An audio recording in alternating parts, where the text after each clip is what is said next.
Bueno, gracias a Dios que estamos contentos hoy alabando el nombre de Dios nuestro Señor.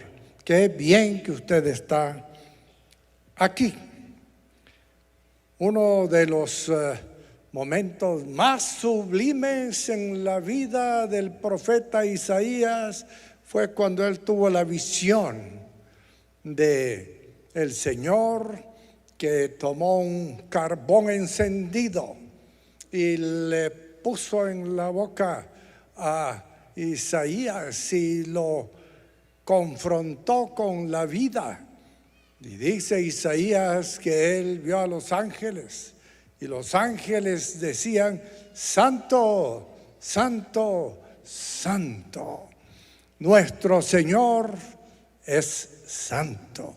Y por eso es que decimos a veces Dios 3 veces santo. Y es porque nuestro Dios es uno, pero a la vez es trino. La fe cristiana está definida por un conjunto de doctrinas o enseñanzas sobre quién es Dios. Comprender estas creencias es primordial para que nuestra fe personal tenga un fundamento sólido y a la vez sepamos explicar en qué creemos. Hoy iniciamos una nueva serie en la que abordaremos la doctrina de la Trinidad. En este primer tema explicaremos qué es la Trinidad. Y en los siguientes fines de semana estudiaremos a cada una de las personas divinas. Así que en primer lugar, ¿qué es la doctrina de la Trinidad?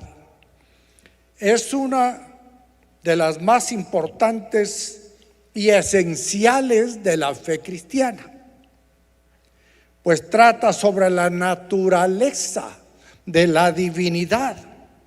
El estudiar las enseñanzas bíblicas sobre la Trinidad nos da una noción más profunda en nuestra búsqueda sobre comprender cómo es Dios en sí mismo. Pero tome nota, la palabra Trinidad no aparece en la Biblia. A lo largo de sus páginas se nos revela este aspecto de la deidad, pero la palabra en sí no aparece. En 2 Corintios 13:14 leemos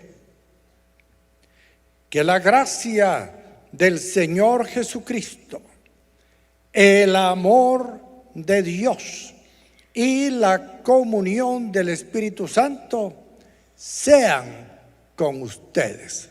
Una manera muy profunda y muy hermosa de escribir una despedida.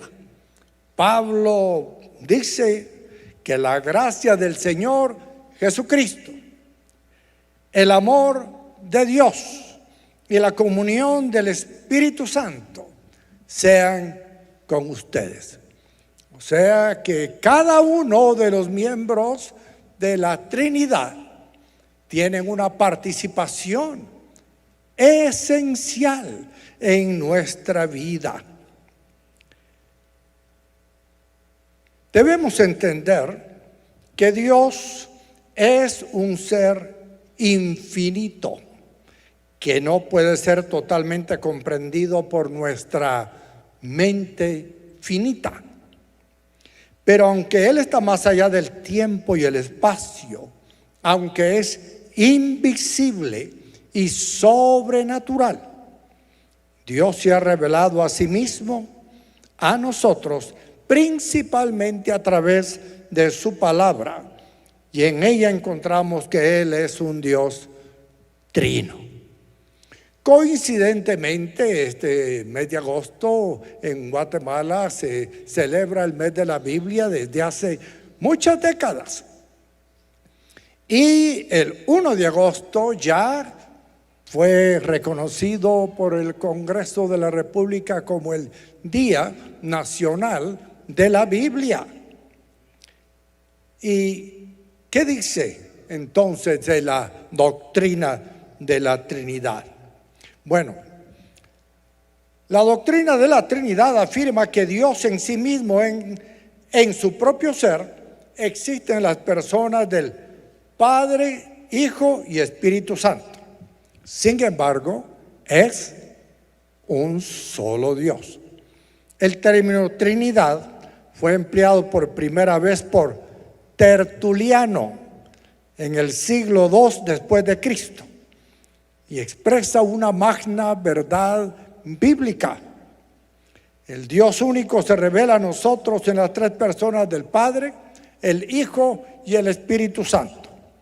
Cada uno de ellos es distinto de los otros, pero relacionados entre sí, y las tres personas son totalmente, igualmente y eternamente divinas. Dios es tres personas. Cada persona es plenamente Dios y hay un solo Dios. Estas tres personas son iguales en poder, en gloria y naturaleza divina, pero no son tres dioses, porque entonces entraríamos dentro de lo que se conoce como el politeísmo, como fue la religión de nuestros ancestros mayas. Ellos fueron politeístas. Ellos tenían un Dios para la agricultura, un Dios para la guerra, un Dios para la fertilidad. Igual los griegos eran politeístas y los romanos politeístas. Pero los cristianos no somos politeístas, somos monoteístas. No creemos en más de un Dios. Se han buscado algunas ilustraciones naturales para tratar de explicar esta relación. Y se ha dicho que así como el agua tiene tres estados, ¿se acuerdan de los tres estados del agua? Líquido, sólido y gaseoso, ¿verdad que sí? Ya se puso el agua, decimos, son nubes, pero sabemos que es agua. Tenemos hielo, sabemos que es agua. Y tenemos líquido, que sabemos que es agua.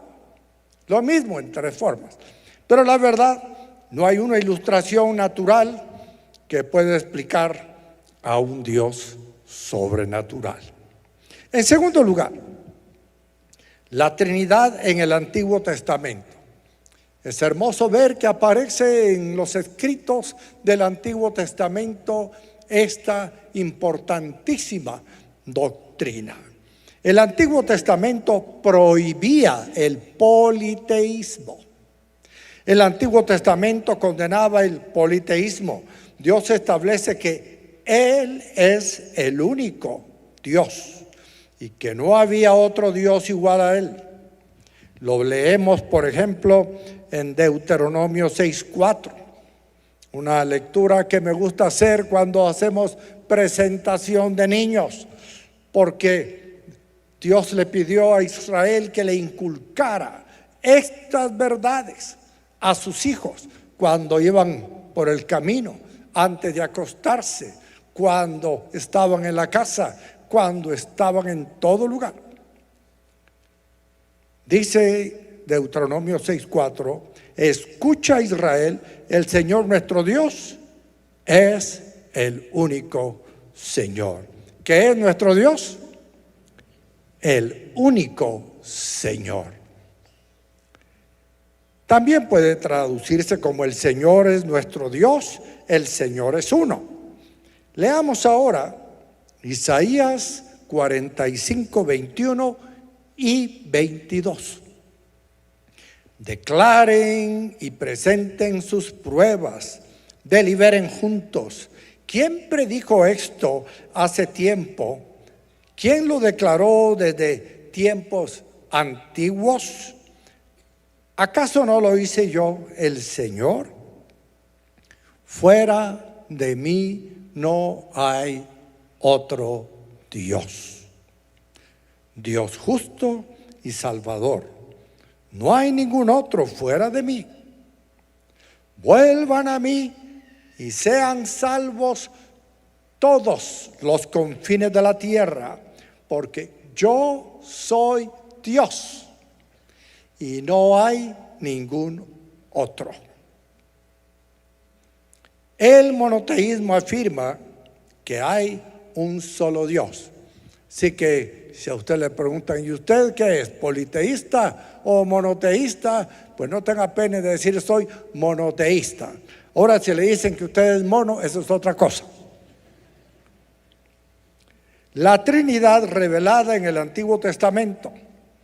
Pero a la vez en el Antiguo Testamento encontramos referencias a un Dios que existe en una pluralidad de personas.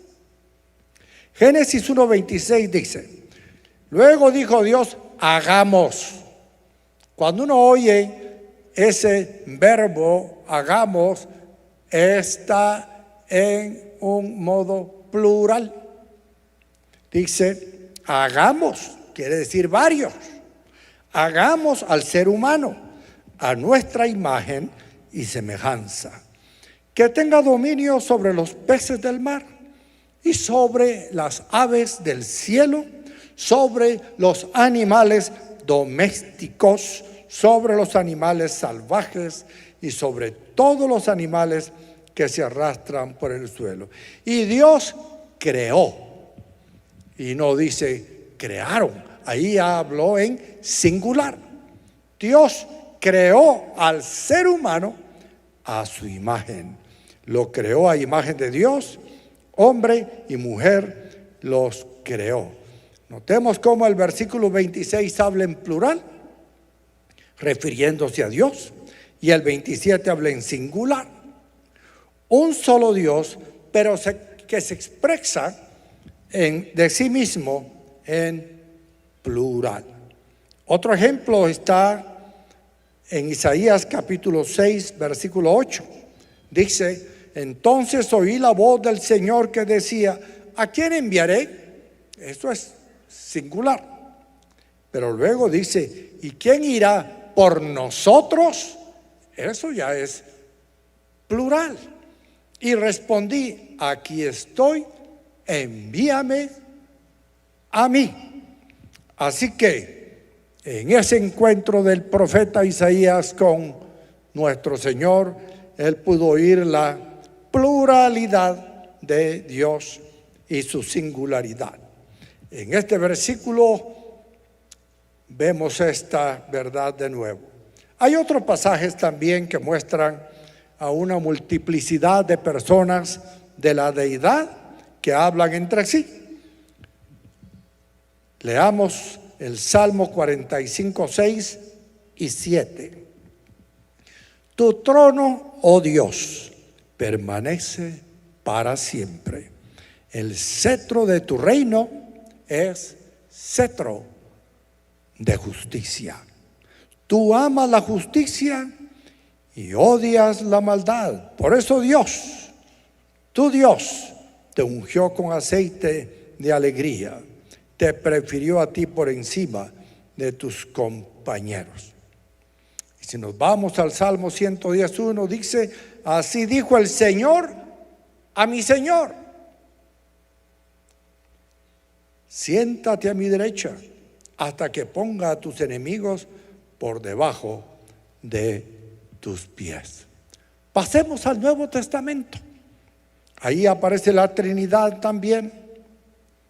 El Nuevo Testamento afirma el monoteísmo. Gálatas 3:20. Ahora bien, no hace falta mediador si hay una sola parte. Y sin embargo, Dios es uno solo. Dios es uno solo, pero ya sabemos que hay un solo Dios y un solo mediador entre Dios y los hombres, Jesucristo, hombre. La Trinidad revelada en el Nuevo Testamento. Igual como ocurre en el Antiguo Testamento, también encontramos referencias claras a la pluralidad de las personas divinas, es decir, a la Trinidad. Por ejemplo, Jesús, al dar la gran comisión, antes de ascender al cielo, les dejó instrucciones claras a sus discípulos de multiplicarse. Hoy vimos y oímos el testimonio de nuestra cantante que nos visita, que tiene 5 hijos. Eso es multiplicarse. Eso es el mandato del Señor en Génesis. Hay algunos que tienen 1 y ya se creen Sara y Abraham. No, hombre, hay que tener muchos. Multipliquémonos. Y en estas palabras menciona a las 3 personas de la divinidad. Mateo 28:19 dice: por tanto, vayan y hagan discípulos de todas las naciones, bautizándolos en el nombre singular del Padre, del Hijo y del Espíritu Santo. En el nombre del Padre y del Hijo y del Espíritu Santo. Vamos a las cartas de Pablo. Además de la cita que leímos al inicio, Pablo, al explicar los dones y el servicio, menciona la Trinidad. 1 Corintios 12:4 dice: ahora bien, hay diversos dones, pero un mismo Espíritu. Y cada vez que usted lee en la Biblia Espíritu con mayúscula, se refiere al Espíritu Santo. Hay diversos dones, pero un mismo Espíritu. Hay diversas maneras de servir, pero un mismo Señor. Hay diversas funciones, pero es un mismo Dios el que hace todas las cosas en todos. Aquí tenemos de nuevo juntos al Espíritu Santo, al Señor Jesucristo y a Dios Padre. En la carta de Pedro, en su saludo inicial de la primera carta que él escribió, menciona la Trinidad. Primera de Pedro 1:2 dice: según la previsión de Dios el Padre, mediante la obra santificadora del Espíritu, para obedecer a Jesucristo y ser redimidos por su sangre, que abunden en ustedes la gracia y la paz. O sea, tanto Pablo como Pedro incluyen en sus cartas a las 3 personas de la Trinidad. Veamos en cuarto lugar por qué es importante entender la doctrina de la Trinidad. Entender la doctrina de la Trinidad no solo nos permite conocer más sobre la naturaleza de Dios, sino también para comprender su obra en nosotros. Veamos a la Trinidad en la salvación. En primer lugar, el Padre planifica y origina la salvación. Elige, ama y envía. Esa es función de Dios Padre. Juan 3:16, porque tanto amó Dios al mundo. ¿Quién amó al mundo? Dios. Que dio, su función, dar a su Hijo unigénito, para que todo el que cree en Él no se pierda, sino que tenga vida eterna. Es el Padre quien planifica y origina la salvación. Él elige, Él ama y Él envía. Luego, en segundo lugar, vemos lo que hace el Hijo. El Hijo ejecuta la salvación. Se encarna. Ya conocemos la historia de su nacimiento virginal en María. Se encarna Jesús, luego muere en la cruz, resucita de la tumba y ahora está en el cielo intercediendo por nosotros. Jesús es el mediador entre Dios y el hombre. 1 Timoteo 2:5, porque hay un solo Dios y un solo mediador entre Dios y los hombres, Jesucristo hombre. A veces se ha tratado de buscar a otros mediadores, para que intercedan por nosotros ante el Padre. Pero la Escritura dice claramente acá en 1 Timoteo 2:5 que hay un solo Dios y un solo mediador. No hay más mediadores. El único mediador es Jesucristo, hombre. Él vino a la tierra para dar su vida en la cruz del Calvario, pagar el precio de nuestra reconciliación con Dios. Y por eso dijo en Juan 14:6, yo soy el camino, la verdad y la vida. Nadie viene al Padre sino por mí, dijo Jesucristo. Él es el camino. Un camino es el que une a dos puntos, en este caso al hombre con Dios en el cielo. Jesucristo es ese camino que debemos andar para poder llegar a la presencia del Señor. Y luego veamos entonces lo que hace el Espíritu Santo en la salvación. El Espíritu aplica la salvación, porque el Espíritu Santo es el que convence de pecado, regenera, mora en el creyente y santifica. Cuando usted comete un pecado y de repente usted empieza a sentirse con remordimiento, con sentimiento de culpa por el pecado que cometió, no debía haber matado a mi mujer. Es el Espíritu Santo el que lo está redarguyendo. No debía haberme emborrachado otra vez. El Espíritu Santo lo está redarguyendo. Es la labor del Espíritu Santo. Convencer de pecado, regenerar. Yo no puedo cambiar a nadie. El único que puede cambiarlo es el Espíritu Santo. A veces me dice alguna señorita, pastor, fíjese que me enamoré de un joven, pero no es creyente, pero estoy orando para que cambiarlo. Sí, mejor cambie de novio, le digo, porque usted no puede cambiar a ninguna persona. El único que puede regenerar a las personas es Dios, Espíritu Santo. Él es el que mora en el creyente y nos santifica. Leamos Tito 3:5. Él nos salvó, no por nuestras propias obras de justicia, sino por su misericordia. Nos salvó mediante el lavamiento de la regeneración y de la renovación por el Espíritu Santo. Cuando Pablo nos enseña que somos templo del Espíritu Santo, eso es muy importante.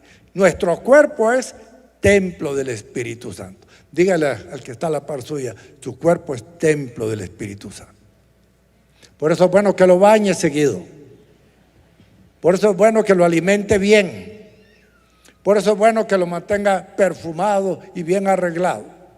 Por eso es bueno que no lo meta en lugares que no conviene, porque su cuerpo es templo del Espíritu Santo.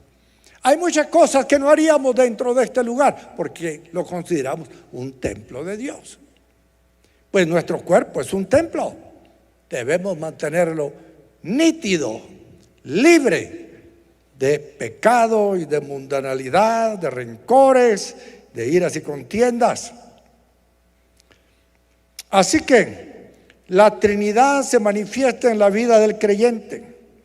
Los tres actúan juntos y en perfecta armonía en nuestra vida, no de forma aislada, sino en conjunto. En los siguientes fines de semana veremos a detalle cada persona de la Trinidad, pero hoy veamos brevemente su obra en nuestra vida. El Padre nos ama. ¿Cuánto les gusta que el Padre nos ame? Es lindo que nos ame. Cuánto amor nos da el Padre. Pero también dice que nos disciplina como hijos. cuida de nuestras necesidades diarias y escucha nuestras oraciones. Por eso el rol de los padres con sus hijos es tan importante, porque de esa manera estamos proyectando en ellos una imagen de Dios. Lo primero que ellos ven en su existencia es a sus padres. Y un padre debe de amar, un padre debe de cuidar, un padre debe de escuchar a sus hijos y también debe de disciplinarlos. Leamos Mateo 6, 27.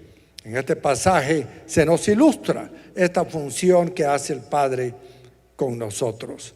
Mateo 6, 27.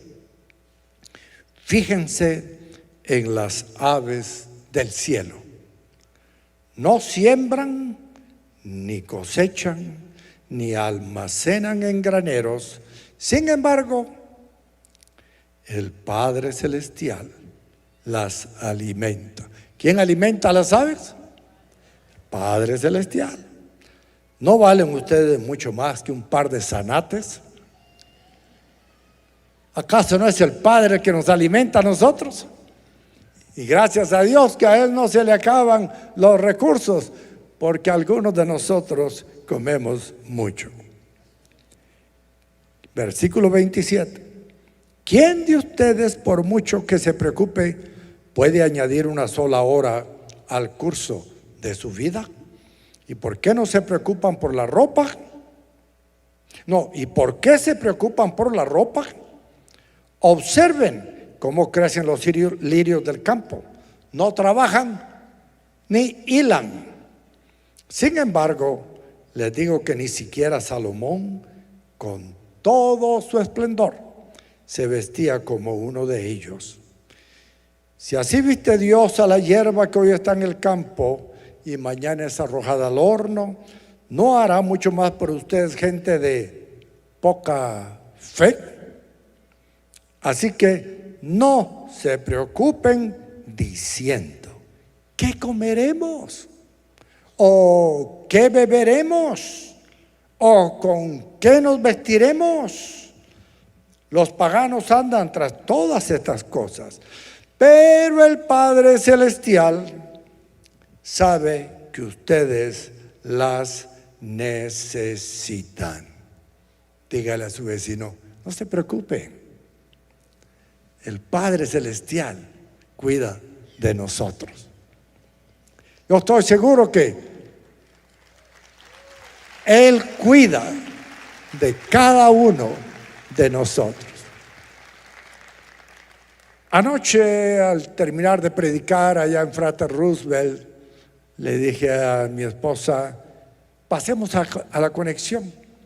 Tengo antojo de un chocolate con menta y una hamburguesa sin papas y sin soda, solo la hamburguesa y el chocolate, y un panini con frijoles para ti, con queso, porque te gusta. Bueno, casi nos cierran la conexión porque no lográbamos llegar a la caja. Estábamos saludando ahí a las personas, y que por favor, pastor, ore por mi tía, que hace un año que se le quebró el fémur, y ahí está. Pues oramos por el fémur de la tía de estos hermanos. Y luego otra hermana: fíjese, pastor, que hace 8 años se murió mi esposo. Él lo quería mucho a usted, pastor, y nos encargó que no nos fuéramos de la Frater. Y aquí estamos felices. ¿Podemos tomarnos una foto con usted, pastor? Claro que sí. 39 minutos después vi que ya estaba en Facebook.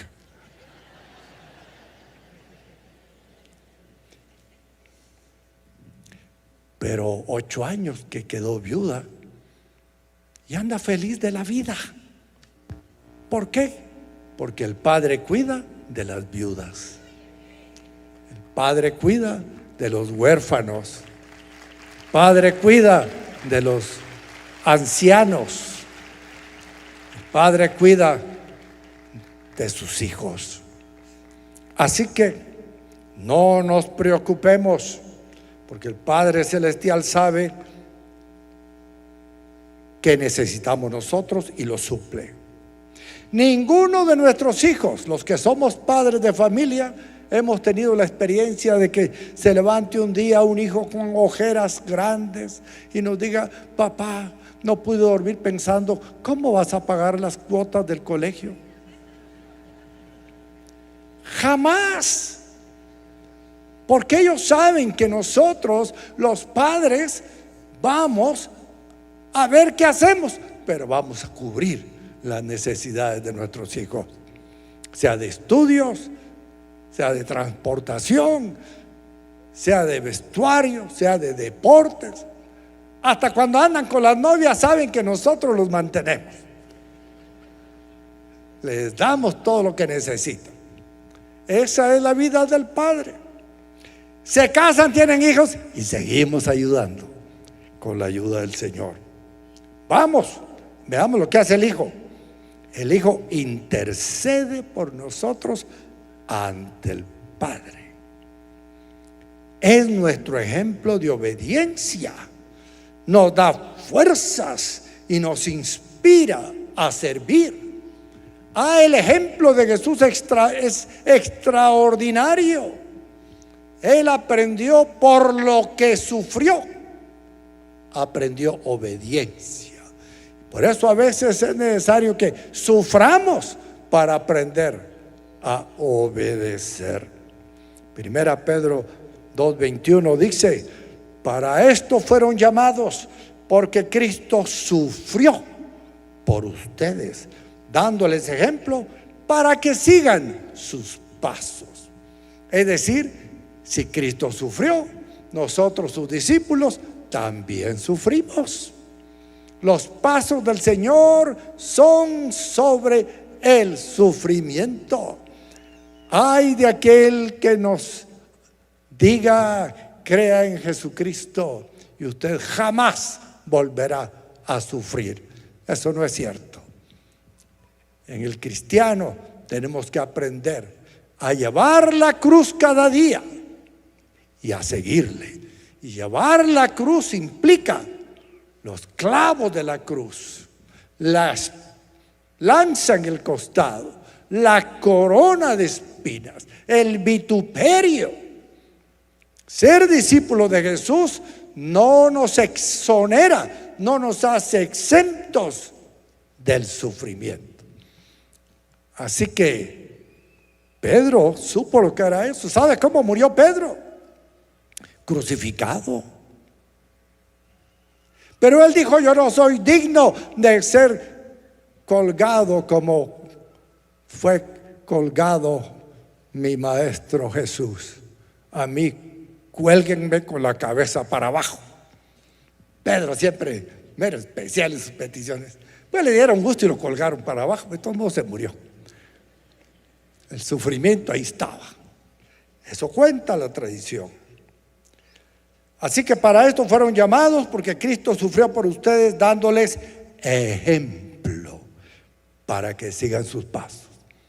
Hace unas 4 décadas yo le pedí a un publicista que estaba en la congregación, le dije: mire, quiero que me haga un sticker, un bumper sticker, se dice en inglés, una pegatina, le dicen en México y en otros lados. Y quiero que esa pegatina o bumper sticker o calcomanía diga: sígueme, yo sigo a Cristo. Y mandamos a hacer miles de esas y las pegamos en nuestros carros y en nuestros libros y en todos lados. Porque esa es la realidad que está diciendo Pedro acá. Tenemos que seguir las pisadas del Señor. O como Pablo lo diría: sean imitadores de mí, dijo Pablo, como yo de Cristo. Juan 13:15 dice: les he puesto el ejemplo para que hagan lo mismo que yo he hecho con ustedes. Vaya, nos puso la barra muy alta. ¿Qué tenemos que hacer nosotros? Lo mismo que Él hizo con nosotros. Así que cuidado cuando estamos tratando a nuestra familia o a nuestros amigos o a nuestros hermanos de la célula o del grupo, del ministerio en el que estamos o del trabajo del que vivimos, distinto a como Jesús lo ha hecho con nosotros. Nos ha dado ejemplo. Por eso en aquel libro famoso que se llama En sus pasos, la frase que pega de todo el libro es: ¿qué haría Jesús si estuviera en mi lugar? Y cuando nos preguntamos, ¿qué haría Jesús si estuviera en mi lugar? Hay muchas cosas que cambiaríamos, que dejaríamos de hacer o haríamos de otra manera siguiendo el ejemplo de Jesús. Bueno, y en tercer lugar, el Espíritu Santo es quien vive en nosotros, nos guía, nos consuela, nos convence de pecado, ora por nosotros cuando no sabemos qué pedir, produce su fruto en nuestro carácter y nos empodera para testificar. Romanos 8:14 dice: porque todos los que son guiados por el Espíritu de Dios son hijos de Dios. Y ustedes no recibieron un espíritu que de nuevo los esclavice al miedo, sino el Espíritu que los adopta como hijos y les permite clamar: Abba, Padre.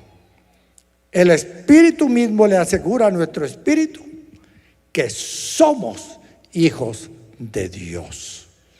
Y si somos hijos, somos herederos, herederos de Dios y coherederos con Cristo.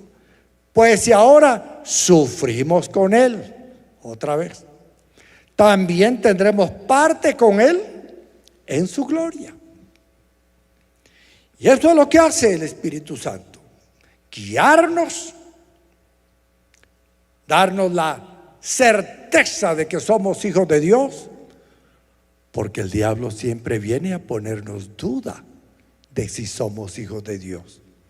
Esa fue la tentación de Satanás con Jesús después de que el Espíritu de Dios cayó sobre él al ser bautizado por Juan y oír la voz del Padre que dijo: tú eres mi Hijo amado, estoy complacido contigo.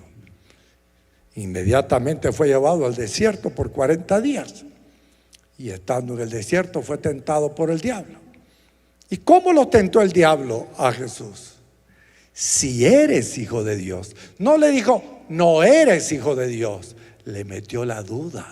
Si eres hijo de Dios. El diablo va a venir muchas veces a tratar de meternos duda.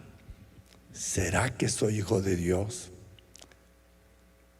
Y el Espíritu Santo en nosotros nos va a decir: tú eres un hijo de Dios. Dígale al que está a la par suya: tú eres un hijo de Dios. Bueno, si usted no ha recibido a Cristo como su Salvador, es un hijo del diablo.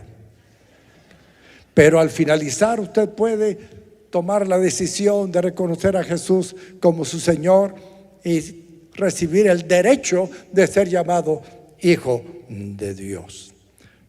Juan 14:26. Pero el Consolador, el Espíritu Santo, a quien el Padre enviará en mi nombre. Noten otra vez aquí la Trinidad. El Consolador, el Espíritu Santo, a quien el Padre enviará en mi nombre, nombre de Jesús, les enseñará todas las cosas y les hará recordar todo lo que les he dicho. Así que la doctrina de la Trinidad nos ayuda a comprender que Dios existe en tres personas distintas, siendo uno solo. También nos ayuda a entender su participación individual en nuestra salvación y su obra continua en nuestra vida. ¿Cuántos se alegran de tener a ese Dios maravilloso, Padre, Hijo y Espíritu Santo? Y nosotros somos sus hijos y estamos bajo su cuidado. Espero que vengan los próximos domingos. Seguiremos profundizando sobre este tema tan importante. Pónganse de pie. Al estar leyendo este tema, recordé mi infancia. Hace unos 70 años había un himno que me lo aprendí de memoria, porque se cantaba en la iglesia. En la iglesia en la que me crié se cantaban himnos preciosos.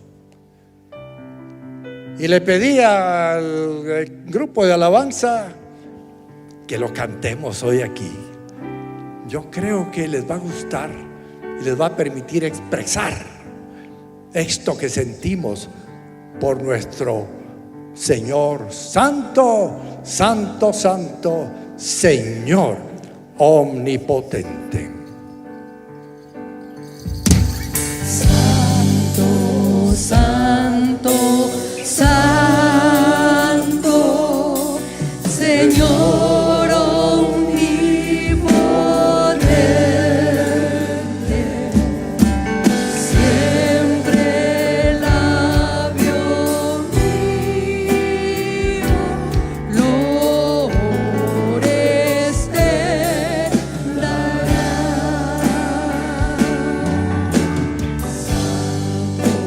Santo, santo, te adoro reverente, Dios en tres personas, bendita Trinidad. Santo, santo, santo, en numeroso coro, santos escogidos te adoran sin cesar.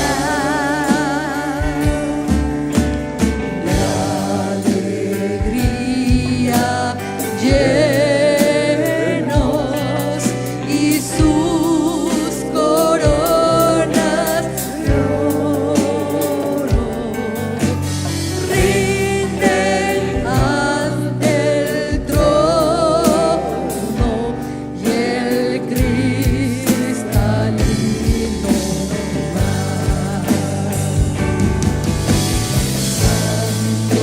Santo, santo, la gloria de tu nombre. Vemos en tus obras el cielo, tierra y mar. Santo, santo, santo, te adorará todo hombre, Dios en tres personas, bendita Trinidad. Dios en tres personas, bendita Trinidad.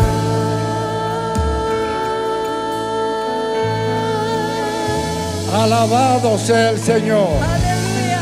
Bendita Trinidad. Aleluya. Gloria al Señor. Aleluya, Señor. Gloria al Señor. Gracias a Dios. Inclinen su rostro un momento. Pregunto, Hay alguien aquí entre nosotros que quiere hoy reconocer a Jesús como su Señor y Salvador personal y permitir que el Espíritu Santo empiece a santificarlo, a regenerarlo. Dios le ama. Y usted está aquí es porque Dios permitió que llegara, porque le ama y tiene un plan maravilloso para su vida. Si usted quiere entregar su vida a Cristo Jesús hoy, ahí donde está, indíquemelo poniendo una mano en alto y yo con gusto le acompañaré en una oración para que reciba de Dios perdón de pecados. ¿Hay alguien que quiere entregar su vida a nuestro Señor Jesucristo? Ponga su mano en alto rápidamente allí en su lugar y con gusto oraremos con usted para que Dios obre en su vida, le transforme, le llene de su Santo Espíritu y empiece una vida nueva en Él. ¿Hay alguien? ¿Hay alguno que quiere entregar? Sí, hay alguien por allá. Qué bueno. Por favor, salga de su lugar. Y si hay alguno más, salga de su lugar. Venga aquí al frente y juntos vamos a elevar a Dios esa oración pidiendo perdón, pidiendo salvación. A Jesucristo dio su vida por amor a cada uno de nosotros. Felicitaciones, joven. Si hay alguno más, salga ahora de su lugar. Venga y abra su corazón a Cristo. Felicitaciones, señorita. Qué bueno. ¿Hay alguno más que quiere hoy abrir su corazón a Cristo? Venga, que aquí le espera el Señor con los brazos abiertos. Amigo que nos ve por la televisión, por las diferentes plataformas de las redes sociales, Dios le ama a usted también. Y ahí donde está usted, ahí está Dios con usted. Si usted quiere entregar su vida a Cristo, repita esta oración de fe junto con estos jóvenes que están aquí ahora. Digamos juntos en voz audible así: Padre nuestro, sé que soy un pecador y vengo arrepentido delante de ti a pedirte perdón por todos mis pecados, a confesar mi fe en Jesucristo, el Hijo de Dios, que murió por mí en la cruz del Calvario, fue sepultado, fue resucitado y está sentado a la diestra de Dios Padre. Gracias por oír mi oración, por llenarme de tu Santo Espíritu y darme una nueva vida. En el nombre de Jesús. Amén. Aleluya. Gloria a Dios nuestro Señor. Bendito sea su santo nombre. Antes de despedirnos, dale un abrazo al que está ahí cerca. Dígale: te bendigo en el nombre de Jesús. Te esperamos la próxima semana. Aquí seguiremos alabando a Dios y proclamando su santa palabra.